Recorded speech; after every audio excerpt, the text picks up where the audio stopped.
तो अपने दिमाग के खिड़की दरवाजों से पर्दा हटाइए और बैठ जाइए एनसीईआरटी बुक को लेकर, क्योंकि आज अपन most interesting topic that is plant kingdom का जो स्टार्टिंग वाला पार्ट है वो आज पूरा कवर कर देंगे।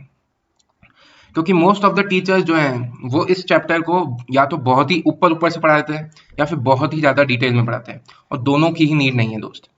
तो अपन बिल्कुल सटीक जो एनसीईआरटी में दिया हुआ है और जो नीट डिमांड करता है वो बातें आपको बताई जाएगी आज, और उससे आपके सभी टाइप्स के जो एमसीक्यूज हैं, ज्यादा पुराने नहीं, जो अभी लेटेस्ट वर्जन जो चल रहा है एमसीक्यूज का, वो पूरा का पूरा कवर हो जाएगा। और आप अगर नए हैं इस चैनल पे तो प्लीज सब्सक्राइब कर लीजिए। अगर आपको वीडियो अच्छी लगे तो प्लीज शेयर कर दीजिएगा, और लाइक तो आप अपनी मर्जी से कर ही देंगे। और दोस्त, बायोलॉजिकल क्लासिफिकेशन और लिविंग वर्ल्ड का जो प्लेलिस्ट है वो इसी चैनल पे मैंने अवेलेबल करवा दी है। अगर आपके ये दोनों चैप्टर भी थोड़े से वीक हैं, अगर आपको रिवीजन की जरूरत पड़ रही है या फिर आपके एमसीक्यूज थोड़े बहुत एनसीईआरटी बेस्ड अटक रहे हैं, तो आप उसको कर सकते हैं रेफर, और बहुत ही अच्छे से मैंने उसको समझाया हुआ है। तो लेट्स स्टार्ट। जो स्टार्टिंग पार्ट है देख दोस्त, एक्स्ट्रा थोड़ा सा बता देते हैं, पूरा यूज आएगा इन एक्स्ट्रा बातों का एमसीक्यूज में, तो एक्स्ट्रा बता देते हैं, थोड़ा सा देखते हैं। ज़ूइडोगमी क्या होता है दोस्त? ज़ूइडोगमी में मेल गैमीट जो होता है वो मोटाइल होता है, वाटर चाहिए होता है फर्टिलाइजेशन के लिए, सही है। एग्जांपल क्या है दोस्त? थैलोफाइटा, एल्गी, ब्रायोफाइटा, टेरोफाइटा, मतलब जितने भी नीचे वाले लोग हैं, मतलब ये जिम्नो और एंजियो क्या करते हैं? Siphonogamy, that is water not required for fertilisation, और पॉलिन ट्यूब्स होता है दोस्त, मतलब इनके पास पॉलिन ट्यूब होती है, जिम्नोस्पर्म और एंजियोस्पर्म, तो इनको बोलते हैं सिफोनोगैमी। और ज़ूइडोगमी क्या होता है? इसमें वाटर रिक्वायर्ड होता है फर्टिलाइजेशन के लिए, दैट इज मेल गैमीटा मोटाइल। दोस्त एक और नई टर्म निकल के आती है यहाँ पे, थैलोफाइटा। जिनको ये टर्म्स पहले से पता है अच्छी बात है, जिनको नहीं पता है दोस्त अब पता कर लो, क्योंकि ये टर्म्स वाकई में इंपॉर्टेंट है। तो Thallophyta that is embryo is absent, Thallophyta में एम्ब्रियो एब्सेंट होता है दोस्त, एम्ब्रियोफाइटा में एम्ब्रियो प्रेजेंट होता है, और इसके भी दो पार्ट्स हैं, ए ट्रैकियोफाइटा, ब्रायोफाइट होता है, और ट्रैकियोफाइटा मतलब जिसमें ट्रैकीज आते हैं उसमें होता है ये टेरिडोफाइटा, जिम्नोस्पर्म्स और एंजियोस्पर्म्स। दोस्त आगे बढ़ते हैं, फेनेरोगेमस और क्रिप्टोगेमस। ये भी एक बहुत ही इंपॉर्टेंट टर्म अपन को देखने को मिलती है इस चैप्टर में, और बहुत ही इंपॉर्टेंट है क्योंकि एमसीक्यूज में मेजरली ये टर्म यूज होती रहती है। तो फेनेरोगेमस जो होते हैं दोस्त, सेक्स ऑर्गन आर विजिबल फेनेरोगेमस में। क्रिप्टोगेमस मतलब हिडन होते हैं, जो छोटे मोटे लोग हैं उनके जो सेक्स ऑर्गन है वो हिडन है, और जो फेनेरोगेमस मतलब जो थोड़ा सा अपर क्लास वाले हैं उनके सेक्स ऑर्गन विजिबल, ये इसमें बताया गया है। तो क्रिप्टोगेमस में एल्गी आता है, ब्रायोफाइट आता है और टेरिडोफाइट आता है। फेनेरोगेमस में जिम्नोस्पर्म और एंजियोस्पर्म्स आता है। तो स्टार्ट करते हैं, एनसीईआरटी बेस्ड करेंगे हम पूरा, है ना। तो ये वाली बात आपको पता ही है, विटेकस आपको आप शुरू से जानते ही हैं। Cyanobacteria refer to blue green algae या not algae anymore, very good, नई बात है बहुत। The earliest system of classification use only, दोस्त बहुत इंपॉर्टेंट है, the earliest system of classification use only gross superficial morphological characters such as habit, colour, number, shape of leaf, सिर्फ यही चीजों पे डिपेंडेंट था जो पुराना था अर्लीस्ट सिस्टम ऑफ क्लासिफिकेशन। पर they were based mainly on vegetative characters or on the endoecium structure system given by Linnaeus. Linnaeus का जो सिस्टम था दोस्त वो किस पे बेस्ड था? एंडोशियम स्ट्रक्चर, वेजिटेटिव कैरेक्टर्स पे ही बेस्ड था। सब सिस्टम्स आर आर्टिफिशियल, ऐसे सिस्टम्स को क्या बोलते हैं? आर्टिफिशियल थे। They separated the closely related species since they are based on a few characteristics.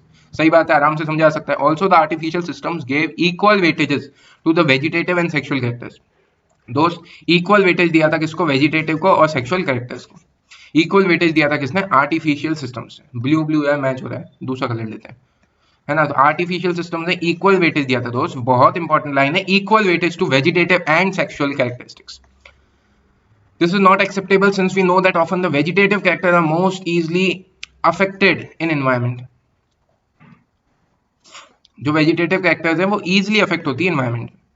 As against this, natural classification system developed which are based on natural affinities among the organism.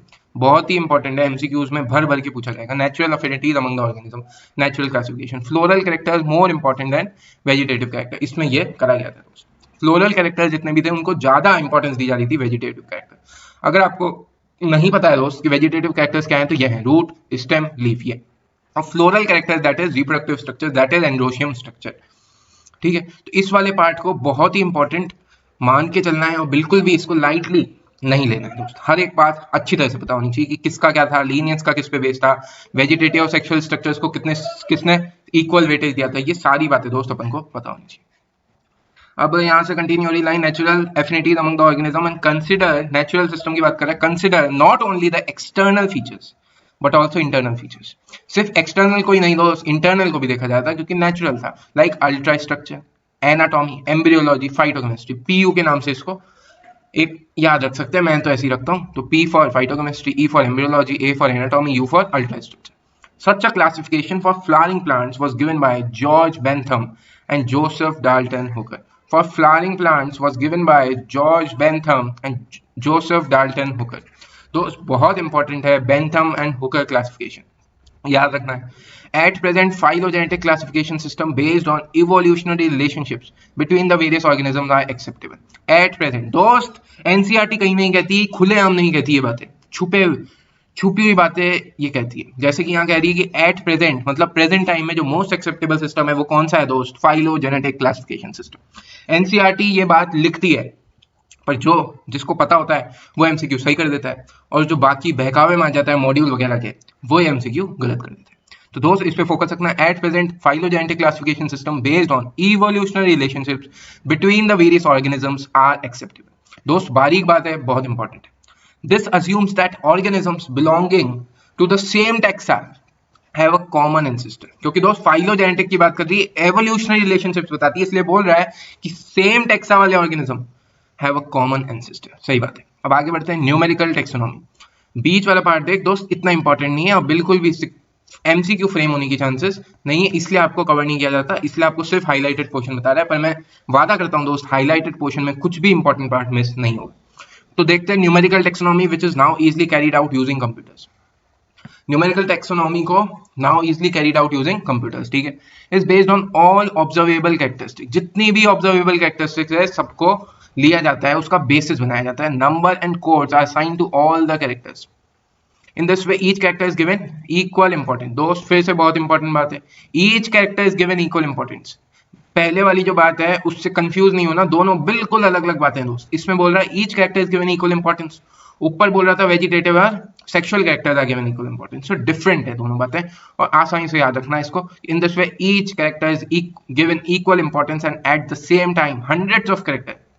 दोस्त important है, hundreds of character can be consider. एक time पे hundreds of character can be consider because computer use हो रहे हैं. Cytotaxonomy that is based on cytological information like chromosome number, structure, behavior. Chemotaxonomy आ जाता है that uses the chemical constituents of the plant to resolve confusion, now also used by taxonomists these days. दोस्त मेरे cytotaxonomy का कभी कभी जो है MCQ पूछ लेते हैं, उसमें बोलते हैं कि based on cytological information like chromosome number, structure, behaviour. इसमें बहुत ईजी दोस्त, साइटोटैक्सोनॉमी सेल से रिलेटेड है और यही सब बातें सेल से भी रिलेटेड है, chromosome number, structure, behaviour, simple है. और दोस्त यहाँ पे लिखा हुआ है कीमोटैक्सोनॉमी. कीमोटैक्सोनॉमी से आपको क्या बता रहा है, chemical constituents of the plant to resolve confusion.